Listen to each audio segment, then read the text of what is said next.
बिहार चुनाव में इस समय क्या उठापटक चल रही है। मोकामा में आज हिंसा की एक तस्वीर भी देखने को मिली। हमारे साथ जुड़े हैं अमित त्रिपाठी। अमित त्रिपाठी कई सारे चैनल्स में काम कर चुके हैं, यूपी वाला रिपोर्टर के तौर पर जाने जाते हैं। तो यूपी वाला रिपोर्टर अमित त्रिपाठी जी, आपका बहुत बहुत स्वागत है ट्वेनिक टीवी पर।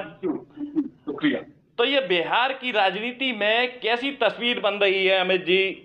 हाल के दिनों में हम देखते आए हैं कि आरोप प्रत्यारोप तो चलते ही रहे हैं, राजनीति में चुनाव में आरोप प्रत्यारोप चलते हैं, लेकिन अब बात छठ पर्व तक आ गई है। और प्रधानमंत्री नरेंद्र मोदी, चूंकि अगर वो सामान्य नरेंद्र मोदी होते तो बात कुछ और होती, लेकिन वो प्रधानमंत्री हैं, उस इसलिए उनके बात की एक वैल्यू होती है, उनकी अपने कथन की एक गरिमा होती है। तो उन्होंने कहा है और उन्होंने आरोप लगाया है। किस तरह से आप देखते हैं इस आरोप को और कितनी सच्चाई इसमें आपको लगती है? देखिए, प्रधानमंत्री नरेंद्र मोदी जी किसी भी चुनाव का ट्यून सेट करने के लिए जाने जाते हैं। राहुल गांधी ने छठ को लेके क्या कहा या नहीं कहा, इससे ज्यादा महत्वपूर्ण यह है कि नरेंद्र मोदी जी को टाइमिंग पता है, किस समय पर चौका मारना है और किस समय पर छक्का मारना है। इस बात को वो बखूबी जानते हैं और इसलिए इस चुनाव का ट्यून भी नरेंद्र मोदी जी सेट कर रहे हैं। जहां तक बिहार की राजनीति का सवाल है, तो बिहार का चुनाव इस देश का सबसे मजेदार और दिलचस्प चुनाव होता है। बिहार के चुनाव में वो व्यक्ति भी इंटरेस्ट रखता है जो आमतौर से जो लोग ये कहते हैं कि पॉलिटिक्स में मेरा इंटरेस्ट नहीं है, उन्हें भी बिहार के चुनाव में दिलचस्पी होती है। तो बिहार का चुनाव बड़ा अनूठा और अलहदा चुनाव है और इसलिए सबकी निगाहें वहां होती है। अच्छा, मैं लगातार बिहार की खबरों पर नजर रखे हुए हूं, बावजूद इसके मैंने ऐसी कोई खबर नहीं देखी या हमारी आंखों के सामने ऐसी कोई खबर नहीं आई जिसमें कि राहुल गांधी ने छठ व्रतियों का अपमान किया हो या छठ व्रतियों को लेकर कोई अनर्गल बात कही हो। हाँ, राहुल गांधी का एक बयान नरेंद्र मोदी जी के संदर्भ में जरूर आया था, उसको ड्रामेबाजी से जोड़कर उन्होंने बयान दिया था और उनका उस बयान में निशाना प्रधानमंत्री नरेंद्र मोदी थे। जब बताया जा रहा था कि यमुना में एक पाइपलाइन से पानी आता है और वहां पर प्रधानमंत्री नरेंद्र मोदी जी के स्नान करने का प्लान है, जबकि दूसरा पानी जो है वो अभी स्वच्छ नहीं हुआ है, तो इसमें कोई अनूठी बात नहीं। अगर कोई नदी में प्रदूषण है, चाहे गंगा हो यमुना हो, गंगा की स्वच्छता के भी बहुत वादे और दावे किए गए थे साल 2014 से पहले, तो क्या पॉल्यूशन की बात करना भी अब नदी का अपमान करना या गंगा मैया का या यमुना जी का अपमान करना मान लिया जाए, या ये नैरेटिव सेट करना ठीक है? राजनीति इस स्तर पर जानी चाहिए। देखिए सौरभ जी, जैसा कि अभी मैंने आपको बताया कि नरेंद्र मोदी चुनावी ट्यून सेट करने के लिए जाने जाते हैं और एक बार वो जो सिस्टम सेट करते हैं, वो जो ट्यून सेट करते हैं, फिर पूरी बीजेपी उसी ट्यून पर नाचती है। राहुल गांधी जी ने जो बातें कही, उन्होंने एक विपक्षी नेता के तौर पे प्रधानमंत्री को निशाना बनाया और ऐसा वो अक्सर करते रहते हैं। नरेंद्र मोदी जी ने उसका अपने तरीके से जवाब दिया है। राजनीति में ये वार और पलटवार का खेल तो चलता ही है।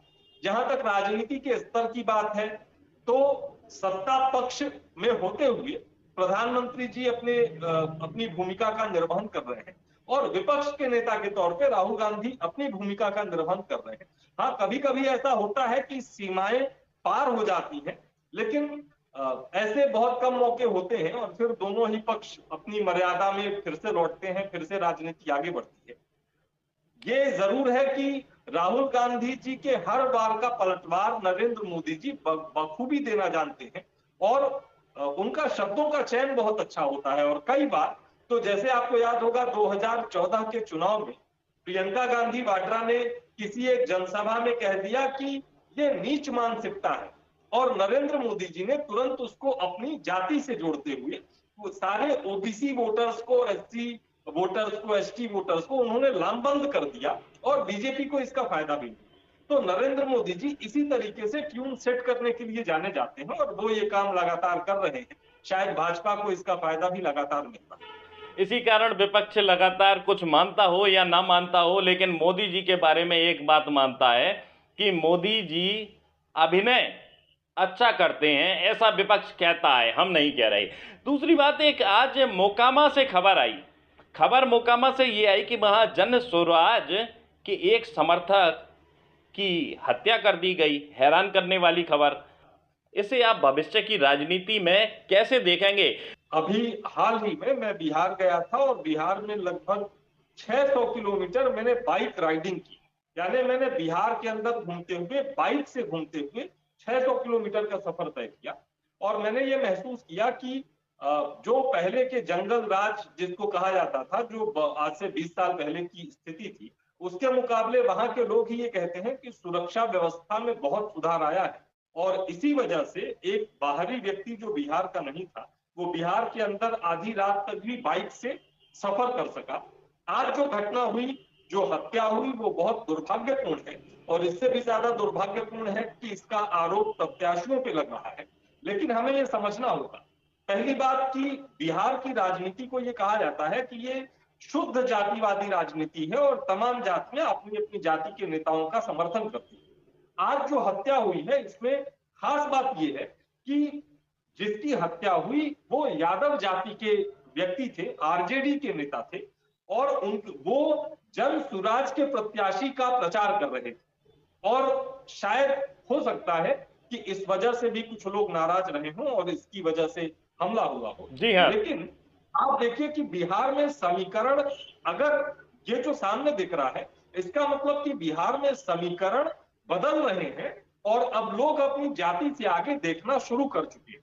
लेकिन भाजपा जो बार बार कह रही है, जिस जंगल राज की बात कर रही है, और अभी 2 दिन पहले प्रधानमंत्री नरेंद्र मोदी ने बिहार की अपनी एक जनसभा में जब ये कहा, कुछ गानों की ओर संकेत किया जो आरजेडी समर्थकों की ओर से जो गाने बनाए गए हैं, और उन्होंने कहा कि देखिए ये लोग कट्टा कारतूस वाले हैं और ये लोग अभी से अपने रंग को दिखाना इन्होंने शुरू कर दिया है।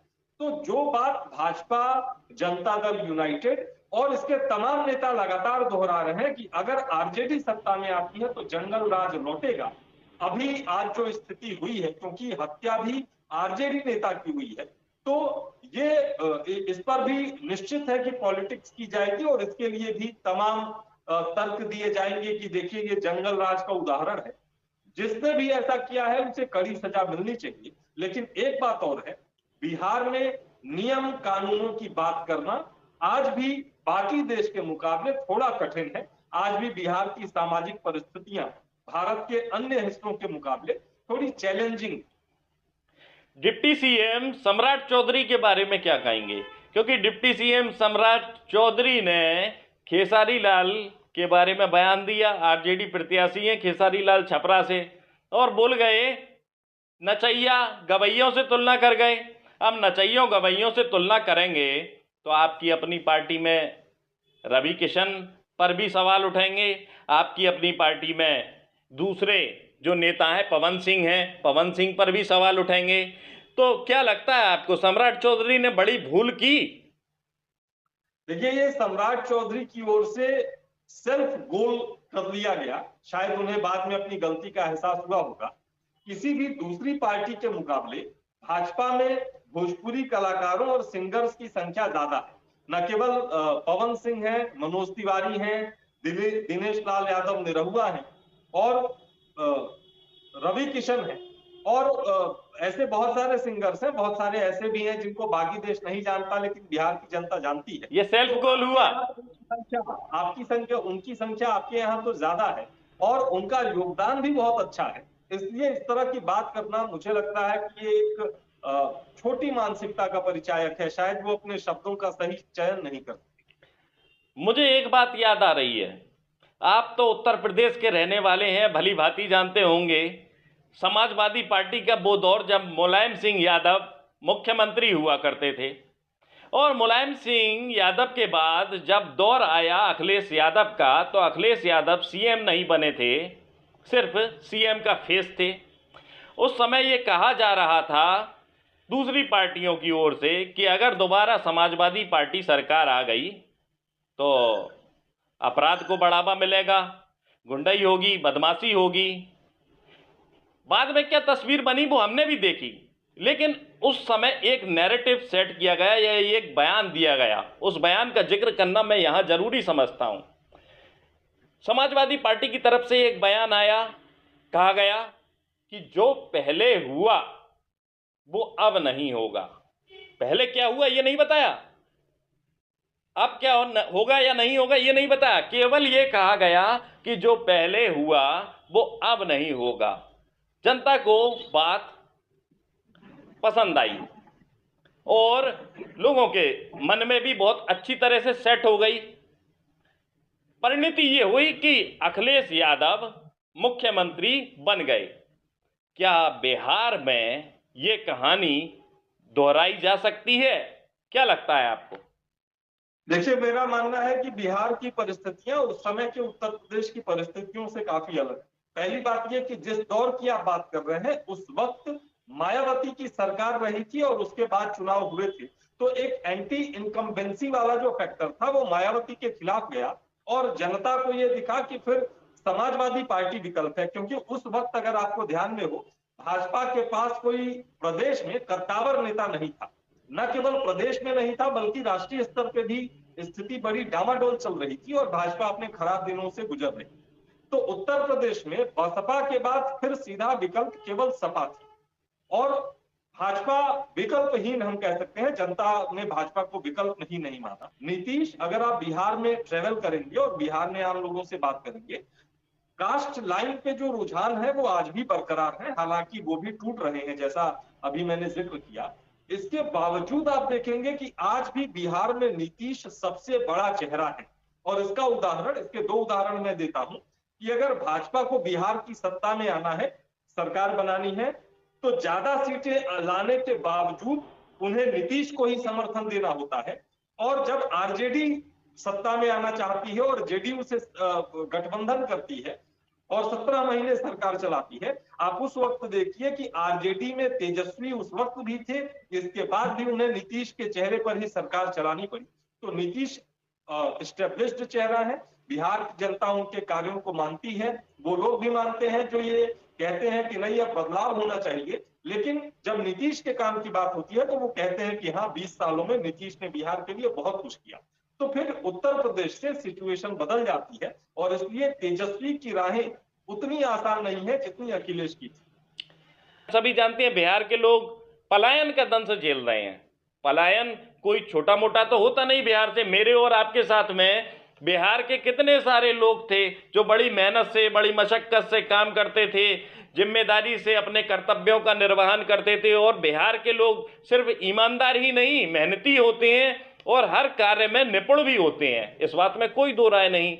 और बावजूद इसके रोजगार की कमी, अब वो प्रधानमंत्री तो डाटा की बात कर रहे हैं कि डाटा मिल रहा है, सस्ता डाटा मिल रहा है, लेकिन डाटा तो मिल रहा है। बिहार का जो बेटा है, डाटा की बजाय बेटा चाहिए ना लोगों को।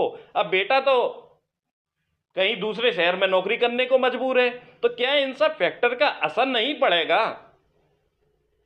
देखिए, बिहार की ये सच्चाई है कि वहां से बहुत बड़ी संख्या में पलायन होता है रोजगार के लिए, अच्छी जीवन शैली की उम्मीद में। अभी जब छठ पर्व था तो 1 करोड़ से ज्यादा बिहारी केवल ट्रेन के जरिए बिहार लौटे थे। जो लोग सड़कों से आए, जो हवाई जहाज से आए, जो अपनी गाड़ियों से आए या सरकारी बसों से आए, उनकी संख्या अलग।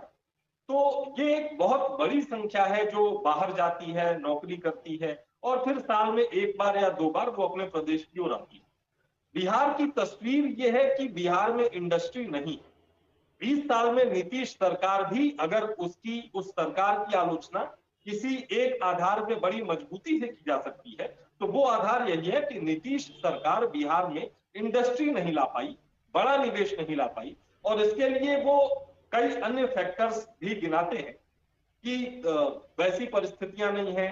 जैसे तेजस्वी आज जब चर्चा करते हैं अपनी रैलियों में, वो कहते हैं कि मोदी जी जब गुजरात में भाषण देते हैं तो वहां अलग कंटेंट होता है, वहां वो अलग विषयों पे बात करते हैं, और जब बिहार में बात करते हैं तो रील की, डाटा की और ये वो बातें करते हैं। तो हमें ये भी समझना होगा कि बिहार गुजरात नहीं है, बिहार उत्तर प्रदेश नहीं है, बिहार बिहार है। बिहार अगर इतने लंबे वक्त में पिछड़ा रहा तो इसके पीछे कुछ जियोग्राफिकल फैक्टर्स भी हैं, कुछ सोशल फैक्टर्स भी हैं। जैसे एक वहां के बड़े सामाजिक थिंकर हैं, मैं उनका नाम लिए बिना उन्हें कोट करता हूं कि उन्होंने कहा कि बिहार, योगी को जो उत्तर प्रदेश मिला था वहां पे सड़क खराब थी, आपको सड़कें अच्छी कर लेनी थी, लेकिन नीतीश को जो बिहार मिला था वहां सड़क थी ही नहीं, वहां बड़े बड़े गड्ढे थे। अब नीतीश का पहला चैलेंज ये था कि पहले गड्ढों को भरा जाए, गड्ढों को भरने के बाद फिर सड़क को समतल करने के बाद फिर कौन सी लेयर पड़ेगी, कितनी लेयर पड़ेगी सड़क की, फिर ये तय होता। तो बिहार की सिचुएशन अलग थी, लेकिन हाँ, इसमें कोई दो राय नहीं कि नीतीश सरकार इंडस्ट्री लाने में या रोजगार के बड़े अवसर पैदा करने में फेल हुई है। लेकिन इसके साथ मैं एक बात और जोड़ूंगा, अगर बिहार सरकार के द्वारा पिछले कुछ समय में जो रोजगार की वैकेंसीज निकाली गई है, अगर आप उस पर ध्यान देंगे तो पिछले कुछ वर्षों में बिहार सबसे ज्यादा नौकरियों की वैकेंसी देने वाला प्रदेश रहा है। और न केवल बिहार के लोगों को बल्कि अन्य प्रदेशों के लोगों को, जिनमें उत्तर प्रदेश भी है, मेरे अपने परिचय में बहुत सारे ऐसे लोग हैं जो बिहार जाके नौकरी कर रहे हैं और सरकारी नौकरी कर रहे हैं। तो नीतीश सरकार ने नौकरियां देने की कोशिश की है, लेकिन यहां पर मैं तेजस्वी की आलोचना करना चाहूंगा। वो जो जनता से ये वादा कर रहे हैं कि सबको नौकरी दे देंगे, 1 से 1.5% या 2% तो सरकारी नौकरियां ही होती है, बाकी के 98% लोगों को कुछ अपना ही काम करना होगा, अलग अलग व्यवसायों में या काम धंधे में लगना होगा। तो ये कहना कि हम सबको नौकरी दे देंगे, ये तो दिन में ये सफेद झूठ बोलने वाली बात है, ये दिन में तारे दिखाने वाली बात है, और ये सूर्योदय को सूर्यास्त कहने वाली बात है। तो तेजस्वी भी इस फ्रंट पे ईमानदार नहीं है। और नीतीश जी, जैसा कि आप आंकड़ों की बात कर रहे थे, तो नीतीश जी क्योंकि चुनाव में है, ये हो सकता है कि आंकड़ों में कुछ हेर फेर चल रही है, हालांकि बतौर मुख्यमंत्री ऐसा वो करेंगे इसकी उम्मीद बहुत कम है। हालांकि आपकी मैं इस बात से सहमत हो सकता हूं अमित त्रिपाठी जी कि ये जो तेजस्वी बात कर रहे हैं इतनी बड़ी तादाद में रोजगार देने की, ये लगभग दुष्कर कार्य है और अतिशयोक्तिपूर्ण, अतिशयोक्ति, इसके लिए जो हिंदी में एक शब्द अतिशयोक्तिपूर्ण वर्णन इस्तेमाल किया गया है, तो मैं इसे अतिशयोक्तिपूर्ण ही मानता हूँ। लेकिन जहाँ तक नीतीश जी के कार्यकाल की बात रही, तो नीतीश सरकार में ये बात सही है कि वैकेंसी बहुत सारी निकली, लेकिन भर्तियाँ नहीं हो पाई। कई सारे मामलों में भर्तियाँ लटकी ही रहीं। छात्र छात्राएं प्रतीक्षा करते रहे कि उनका नंबर आएगा, लेकिन उनका नंबर नहीं आ सका। संभव है कि कुछ लोगों को नौकरियां भी दी गई हों, हम इस बात से इनकार नहीं करते। तो फिलहाल बिहार चुनाव के बारे में बहुत सारी हमने चर्चा की यूपी वाला रिपोर्टर अमित त्रिपाठी जी से, और लगातार बिहार चुनाव ही नहीं विभिन्न मसलों के बारे में अब आगे चर्चा चलती रहेगी। अमित त्रिपाठी जी की, यूपी वाला रिपोर्टर की हम राय लेते रहेंगे, मशवरा लेते रहेंगे। यूपी के भी क्या है हाल हम जानेंगे उनसे, साथ ही देश की दुनिया की राजनीति में क्या चल रहा है, डोनाल्ड ट्रंप इस बार क्या कर रहे हैं, और ट्रंप के बयानों का प्रत्युत्तर प्रधानमंत्री नरेंद्र मोदी जी की तरफ से जल्द ही कब आने वाला है। बहुत सारी बातें अभी आगे अमित त्रिपाठी जी से होंगी, लेकिन फिलहाल के लिए इतना ही। चूंकि बिहार में छठ मैया की चर्चा हो रही है, तो इस कार्यक्रम का समापन छठी मैया की जय बोलकर कर दिया जाए। जय छठ मैया। जय छठ मैया।